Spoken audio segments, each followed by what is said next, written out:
This winery in Oregon's Willamette Valley has been growing Pinot Noir grapes for decades, helping build the region's reputation for award-winning wines from fruit that favors cooler conditions. But vintners here and around the world are now grappling with the impact of a warming planet and what it means for their wines in an industry where a few degrees can make a big difference. COLLIER Clair remembers the moment she realized climate change was something her vineyard needed to take seriously. Probably in the 2015 vintage. That vintage, we started harvesting on August 28th. And I have never been part of a harvest that was in August before. And in fact, as an Oregonian, usually we can be pretty lackadaisical into, I've done harvests where they didn't start until October. And so to be that caught off guard with that warm of a growing season was really kind of the aha moment that this, is serious and happening.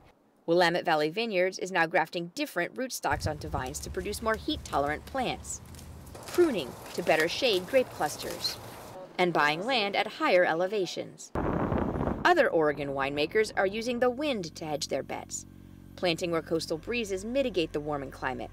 Greg Jones is an expert on how climate change is affecting the global wine industry and says global warming is changing the playing field for wine lovers. It used to be thought that the 50-degree parallel was the limit of viticulture worldwide, and now we're seeing vineyards planted up to 57 degrees in parts of Scandinavia, Nova Scotia, parts of Canada, up in British Columbia. Vineyards in places like southern France, Italy, and Greece are increasingly being abandoned for cooler climates as part of a northern migration for winemakers in Europe. And in Great Britain, climate change has uncorked production of Pinot Noir and Chardonnay. In California, a newly designated wine-growing region called Petaluma Gap takes advantage of cooling breezes, firmly rooting the business in new areas of an already wine-rich state. Clearly, we can't move the vineyards once they're planted, so we have to adapt to the changes that we're seeing. We have to be very mindful that the farming techniques have to change.